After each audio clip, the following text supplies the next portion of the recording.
November 3rd, 2025, 3 a.m., Pacific Ocean, 200 miles southwest of Hawaii.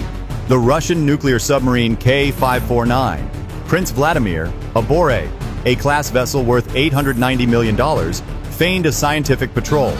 In truth, it was a direct threat aimed at Washington, a carefully calculated move to demand respect after the harsh economic sanctions imposed by the United States.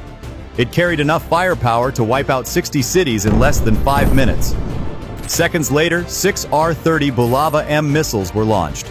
Each missile carried a 100-kiloton thermonuclear warhead streaking toward Hawaii. Their target? The U.S. Navy Logistics Command at Pearl Harbor, a critical node that, if destroyed, could cripple U.S. naval operations in the Pacific for months. Immediately, the United States launched Operation Iron Storm. 1 EA-18G Growler electronic warfare aircraft and 3 F-35A Lightning II fighters took off, armed with 15 AGM-158C LRASM cruise missiles. Their mission? Strike the Vladivostok Naval Base, the crown jewel of the Russian Pacific Fleet. Would the U.S. be able to stop the incoming strike? Or would those warheads turn Hawaii to ashes? Let's find out. November 3rd, 2025. 3 a.m., Pacific Ocean. 200 miles southwest of Hawaii, the sea was perfectly still.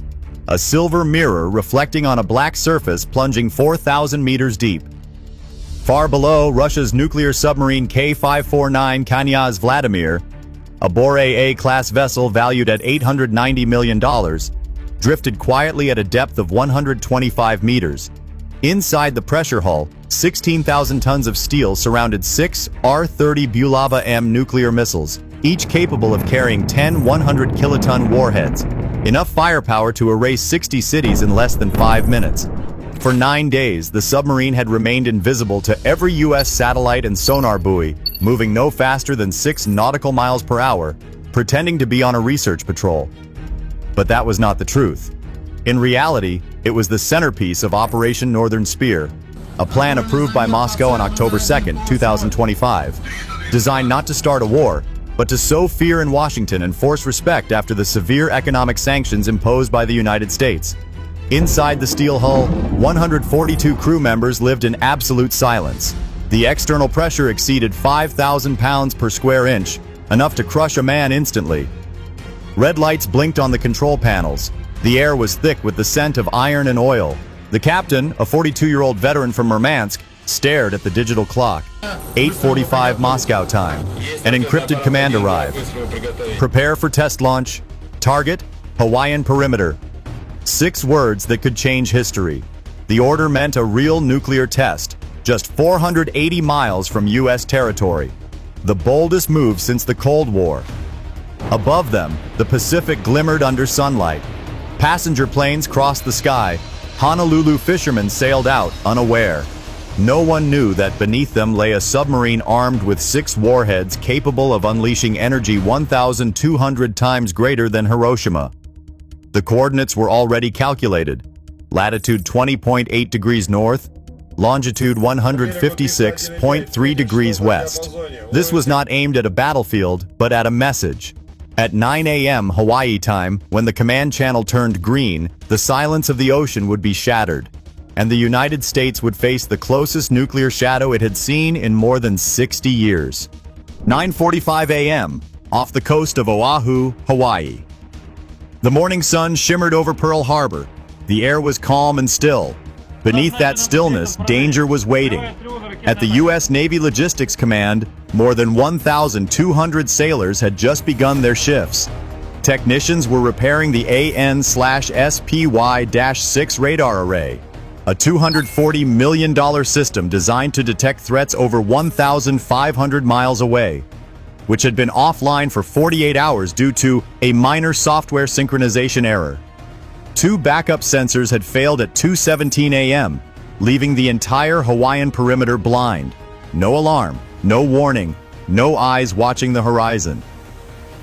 At 9:52 a.m., Petty Officer Elias Ward, 27, noticed a faint pulse on the backup screen. Rhythmic, low-frequency echoes coming from the southwest, 210 nautical miles away. He logged it, reported it, and received the response. Probably atmospheric interference. That was the last warning anyone would hear. 9 miles off the coast, the Russian submarine K-549 Knyaz Vladimir hovered at a depth of 90 meters, carrying 6 R-30 Bulava-M nuclear missiles. It began ascending from 125 meters to 91 meters as the launch tubes opened one by one. Red lights flashed inside the control room. The captain gave the order. "It's time, launch." At 10:02 a.m., 6 R-30 Bulava-M missiles erupted from the depths, tearing through the ocean's surface with 800 tons of pressure per square inch, streaking toward Oahu at Mach 6.9. Each carried a 100 kiloton thermonuclear warhead, 10 times the power of Hiroshima. At that moment, the base's Patriot PAC-3 defense system detected the signal. Operators quickly spotted the submarine-launched missiles on the backup screen and launched 15 interceptors. 5 were destroyed, but 2 broke through. The first warhead detonated above the fuel depot, unleashing a storm of fire and molten steel. 3.8 million liters of jet fuel erupted into a 67-kilometer fireball, sending a column of smoke rising 960 meters into the sky.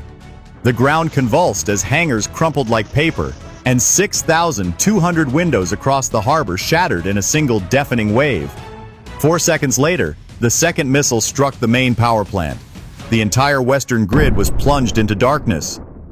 Heat tore through the runways, steel melted into rivers. Within minutes, 17 were dead, 320 injured, and 89 burned beyond recognition. Damages exceeded $6.3 billion, a quarter of Hawaii's GDP. From orbit, satellites captured a crimson wound spreading across Oahu. The Pacific was no longer blue, it was burning red. And somewhere deep beneath that ocean, the submarine that caused the catastrophe slipped back into silence. What will America do after Russia fires 2 missiles straight into its heart? Retaliate or negotiate? Share your thoughts in the comments below. 10:25 a.m., Washington, D.C. Inside the Situation Room, every voice fell silent. Screens glowed red with satellite images of Oahu, hangars aflame, fuel tanks burning like the sun, and a smoke column 6 miles high. The chairman of the Joint Chiefs of Staff rose, his face stone cold, and spoke 3 words that could ignite another front. Authorize immediate retaliation. 10:27 a.m. Operation Iron Tempest was born. Within minutes, encrypted orders echoed like thunder across the Pacific. Aboard the USS Gerald R. Ford, the U.S. Navy's $13 billion flagship operating in the Eastern Sea of Japan, commands rippled through every deck. Crew members rushed back to their stations as 4 aircraft rolled onto the flight deck. 1 EA-18G Growler for electronic warfare, and 3 F-35A Lightning II fighters armed with 15 AGM-158 CLRASM long-range anti-ship cruise missiles. 10:46 a.m. Engines roar. The formation punched through the blue to 41,000 feet, heading west at Mach 0.92. Their target, the Vladivostok Naval Base, 1,025 kilometers away, the crown jewel of the Russian Pacific Fleet. Beneath those granite cliffs sat 4 Borei-A nuclear submarines, 2 Yasin-M attack submarines, the missile cruiser Varyag, and more than 6,000 naval personnel.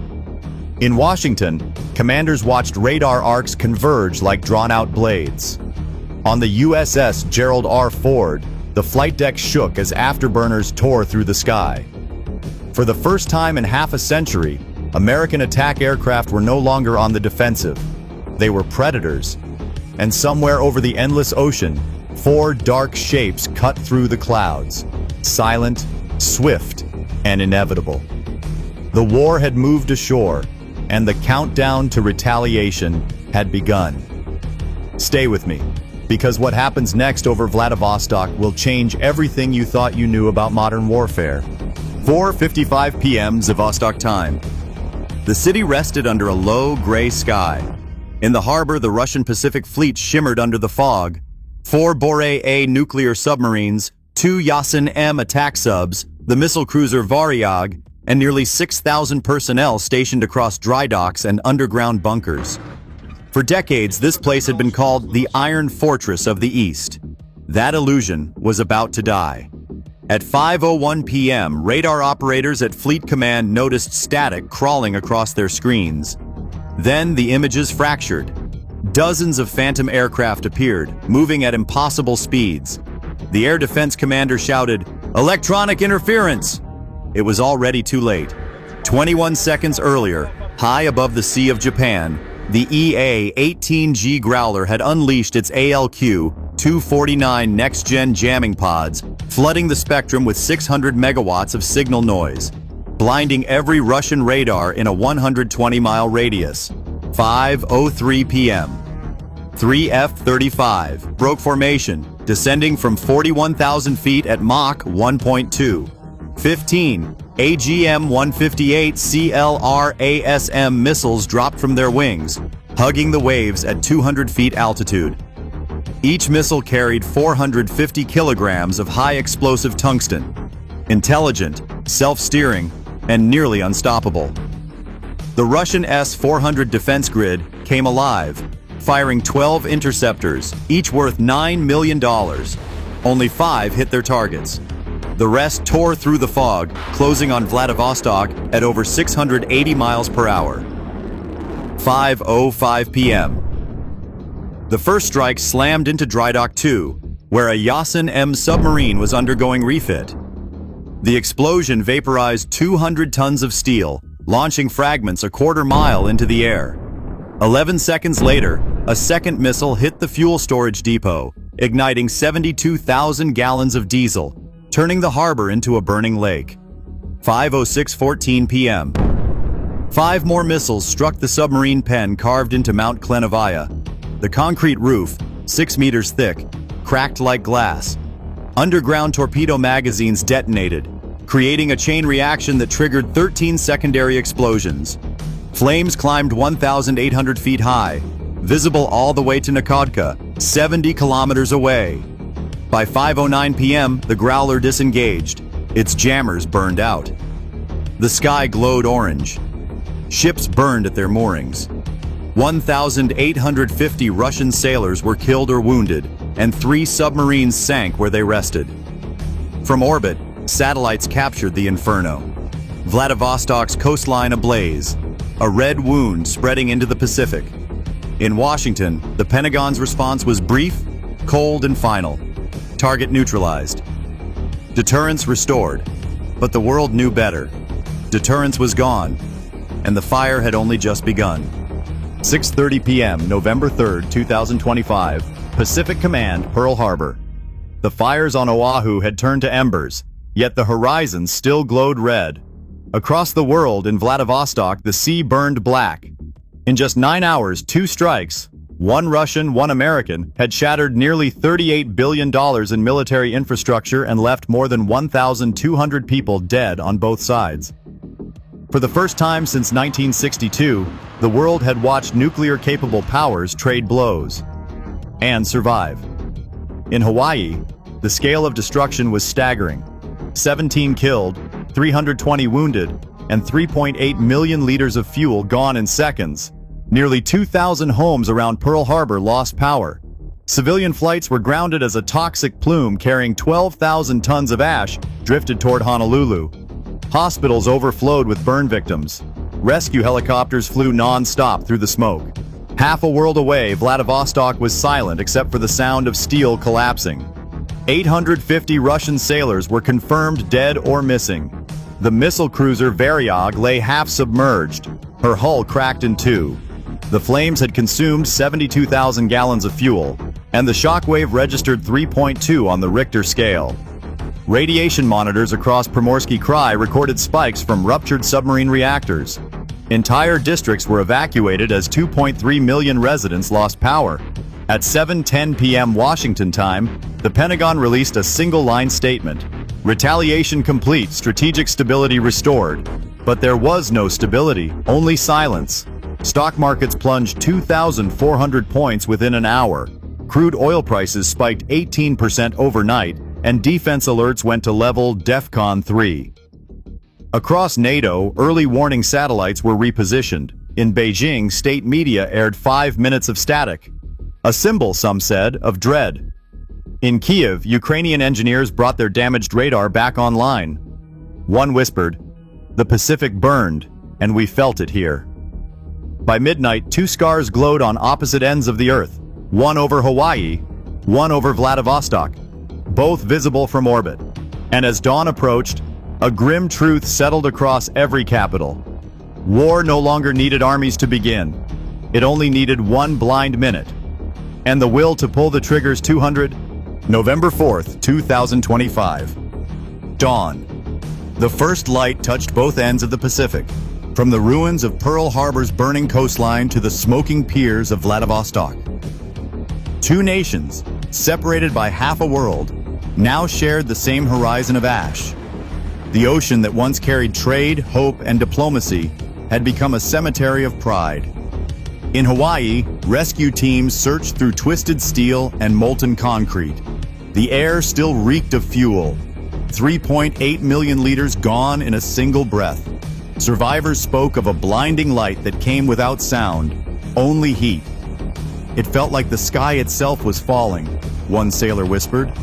On the other side of the world, in Russia's Far East, charred hulls floated like tombstones. Families lined the docks in silence, watching smoke rise from what had been the heart of their navy. In Washington and Moscow, the war rooms went quiet. No victory speeches, no declarations, only the realization that $16 billion in firepower had bought nothing but fear. Analysts called it the first limited nuclear confrontation in modern history, but there was nothing limited about its impact. The Pacific trade routes froze. The global market lost $1.3 trillion in 24 hours. Every capital from Beijing to London recalculated the meaning of deterrence. When night returned, the waves rolled again. Calm, indifferent, eternal. The sea had swallowed the evidence, but not the memory. What began as a show of power had ended as a lesson carved in fire, that the ocean remembers, even when nations forget. And somewhere beneath those waters, a single sonar ping echoed back unanswered. A reminder that silence in this century no longer means peace. If you value this kind of analysis and want to keep uncovering the real lessons behind today's conflicts, make sure to like, share, and subscribe. Your support helps us continue bringing you the untold stories of modern warfare.